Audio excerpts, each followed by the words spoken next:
Kenapa di basis PDI Perjuangan, yaitu di Bali dan di Jawa Tengah, kok suaranya Pak Ganjar kalah dengan suaranya Pak Prabowo? Di mana Pak Prabowo Gibran mendapat perhatian masyarakat yang lebih dibandingkan dengan Bapak Ganjar dan Bapak Mahfud. Tidak masuk akal dan suatu keajaiban di Pulau Bali ini PDI bisa dikalahkan oleh paslon lain. Turunnya elektabilitas Pak Ganjar pada Pilpres 2024 ini karena gestur politik Pak Jokowi udah jelas-jelas pro Pak Prabowo.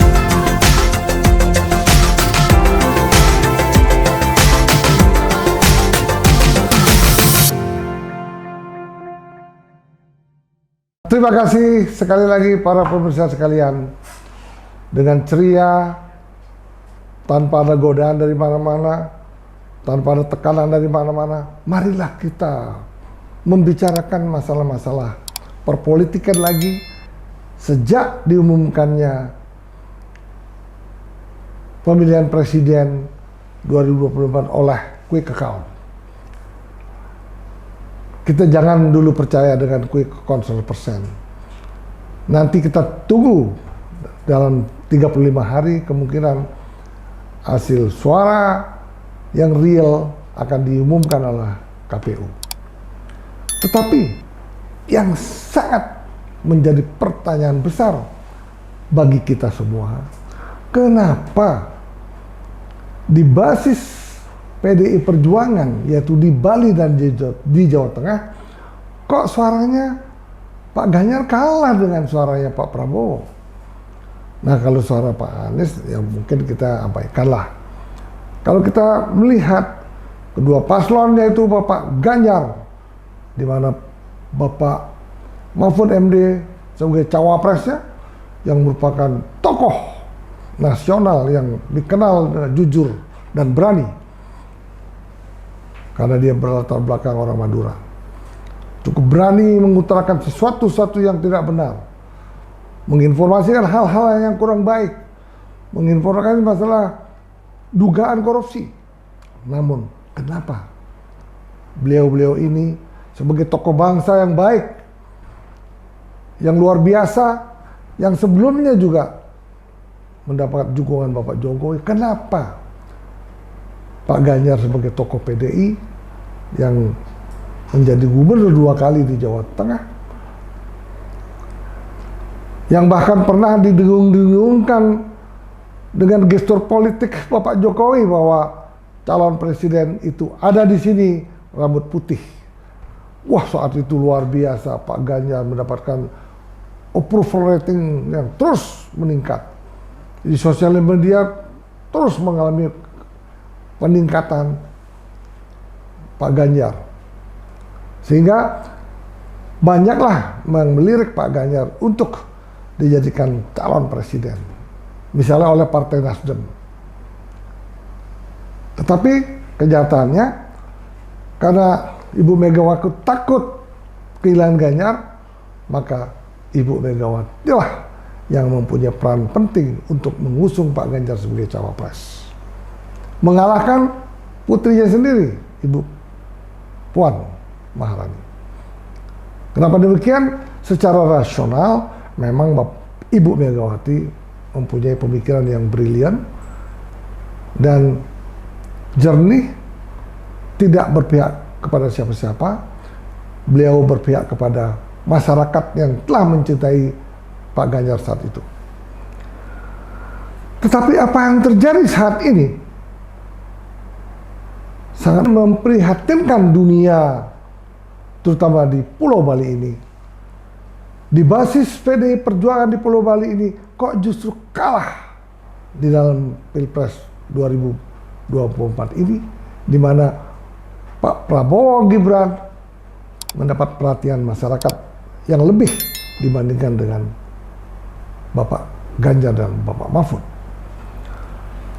Coba kita lihat bahwa di Bali itu terdiri dari 8 kabupaten. Di mana 7 kabupaten semua bupatinya adalah merupakan tokoh PDI Perjuangan. Hanya Kabupaten Negara saja merupakan bupati satu-satunya dari Partai Demokrat. Ditambah lagi satu wali kota. Wali kotanya juga dari PDI Perjuangan. Kami pun sebagai pengamat dan penganalisa sangat menanyakan hal ini. Kenapa sampai bisa terjadi hal ini? Tidak masuk akal dan suatu keajaiban di Pulau Bali ini PDI bisa dikalahkan oleh paslon lain. Semenjak sekian tahun tidak mungkin ada yang mampu mengalahkan PDI Perjuangan. Lebih-lebih bupatinya semuanya hampir adalah tokoh-tokoh PDI Perjuangan. Kita lihat betapa masifnya masyarakat Bali, kenapa berbondong-bondong justru memilih paslon nomor 2 yang seharusnya memilih paslon nomor 3. Ada apa yang terjadi di Pulau Bali? Nah, kalau kita bandingkan dengan Pulau Jawa, Jateng, ya sangat memungkinkan karena Jateng itu merupakan basis PDI Perjuangan juga, di mana Pak Ganjar adalah merupakan gubernur 2 kali, tokoh yang sangat sentral sebagai gubernur 2 kali di Jawa Tengah. Namun secara masif memang masih Bali sebagai masif PDI Perjuangan yang sangat kuat kalau dibandingkan dengan Jawa Tengah. Pak Ganjar merupakan tokoh PDI Perjuangan yang merupakan capres diwakili oleh Pak Mahfud. Tetapi jangan salah bahwa saingan dari Pak Ganjar adalah paslon nomor 2 adalah Bapak Prabowo Subianto, juga orang berdarah Jawa.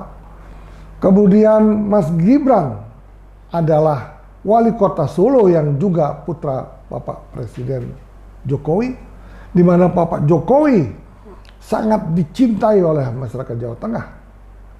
Nah, itulah menyebabkan turunnya elektabilitas Pak Ganjar pada Pilpres 2024 ini, karena gestur politik Pak Jokowi udah jelas-jelas pro Pak Prabowo, di mana putranya sendiri memang merupakan calon wakil presiden Pak Prabowo. Nah, itu memungkinkan kalau misalnya Pak Ganjar kalah dengan Pak Prabowo dengan kalah tipis. Tetapi yang sangat menarik dibicarakan di Bali ini, kenapa hal ini bisa menyebabkan kekalahan dari paslon 03 oleh paslon 02. Makanya perlu kita informasikan. Mungkin menyebabkan bahwa strong voter daripada Bapak Prabowo ini memang sudah melekat sejak pemilihan presiden 2019. Pada saat itu boleh dikatakan strong voter daripada Pak Prabowo boleh katakan kurang lebih 50% misalnya. Ketika Pak Prabowo meminang Mas Gibran sebagai cawapresnya, kini strong voter yang dimiliki oleh Pak Prabowo kurang lebih 50% tergerus melirik ke Pak Anies. Sehingga mungkin saat itu pun strong voternya Pak Prabowo yang dari 50 bisa menjadi 35% sampai 45%. Kenapa demikian? Karena Pak Prabowo mengangkat putranya Bapak Jokowi. Nah, itu yang terjadi. Nah, kenapa dengan strong voternya Pak Prabowo beralih ke Pak Anies, kenapa Pak Prabowo masih bisa memenangkan Pilpres secara quick count? Kenapa? Karena pemilihnya Pak Jokowi lah yang tadinya berada di PDI Perjuangan yang harus memilih Pak Ganjar, sebagian besar beralih ke Pak Prabowo.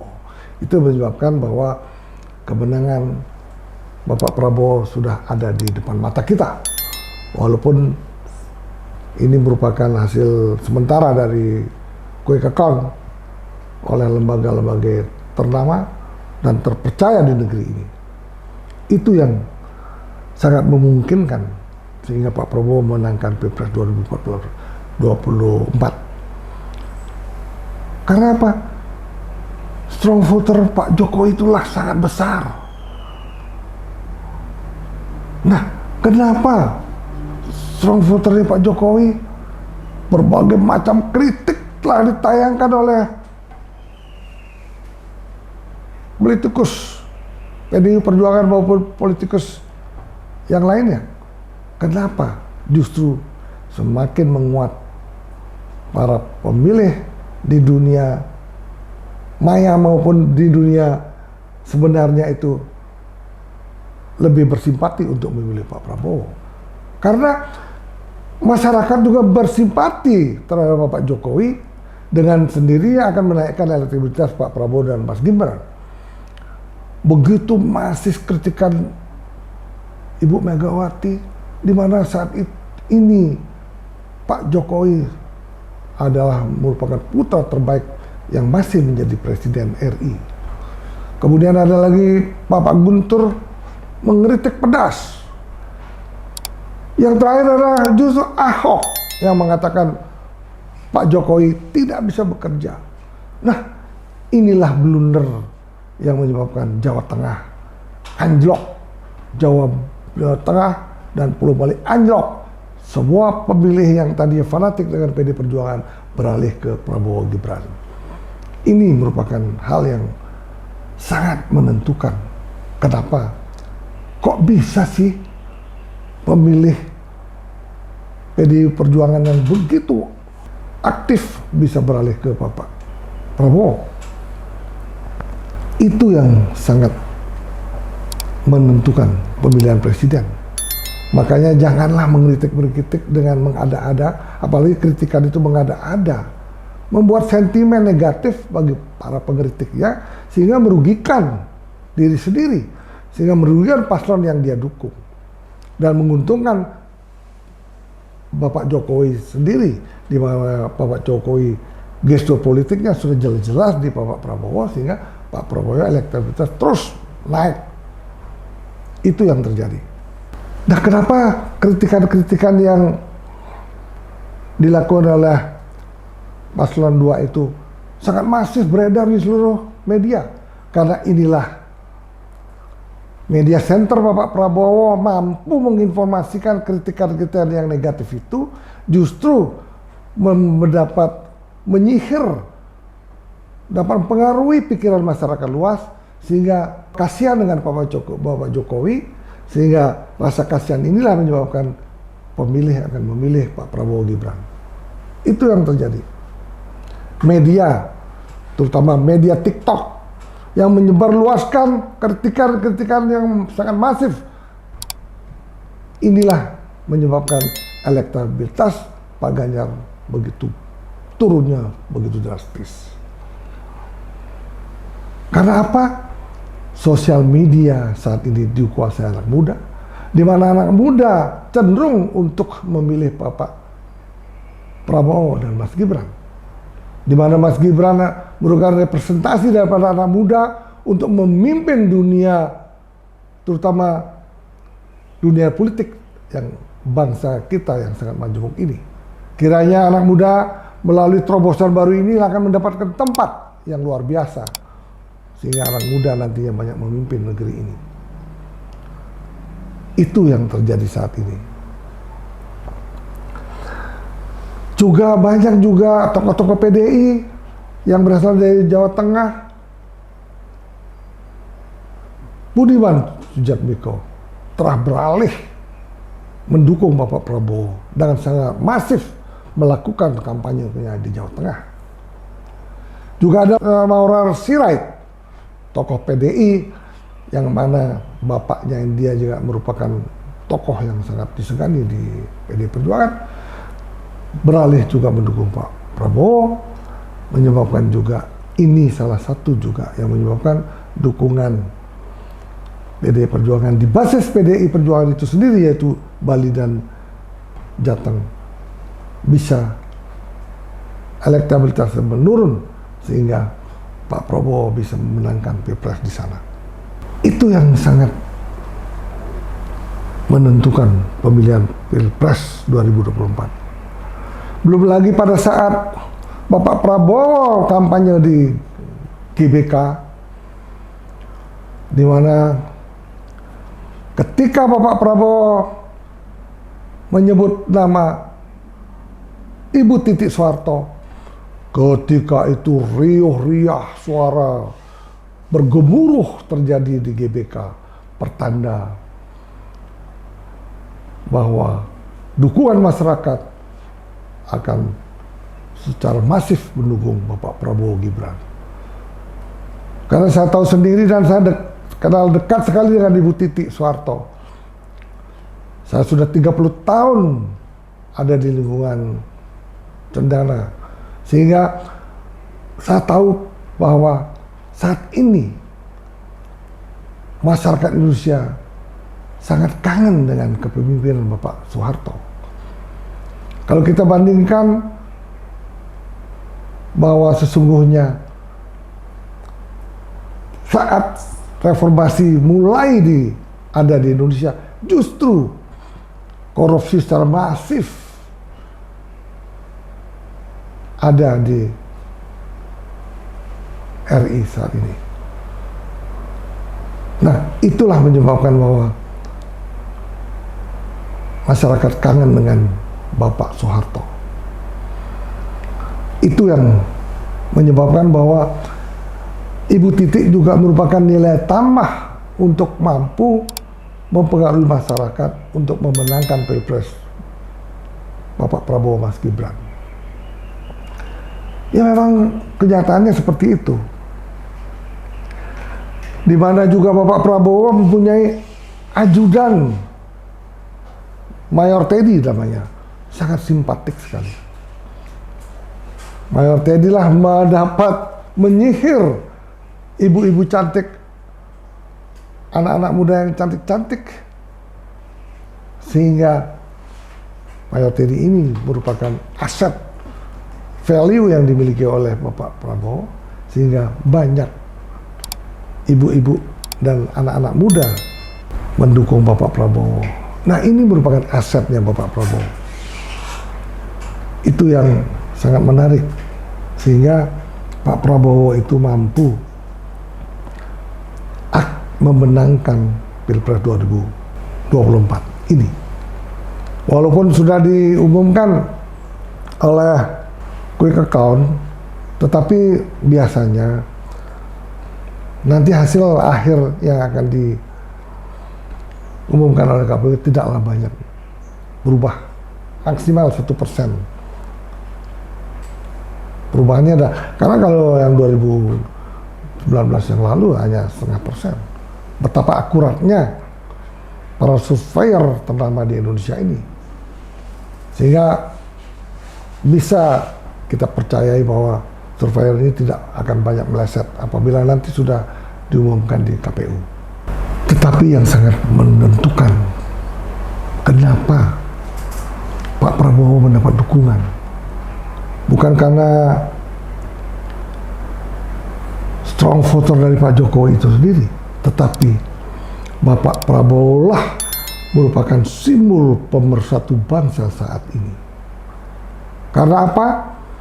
Karena Bapak Prabowo dikalahkan Bapak Jokowi 2019 dan akhirnya mampu bergabung di pemerintahan Pak Jokowi sebagai Menhan. Saat itulah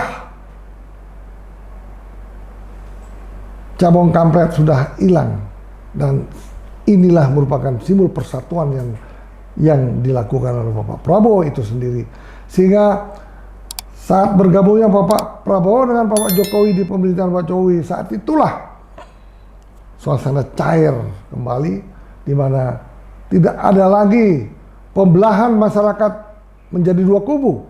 Masyarakat sudah menyatu padu dalam kabinet Bapak Jokowi.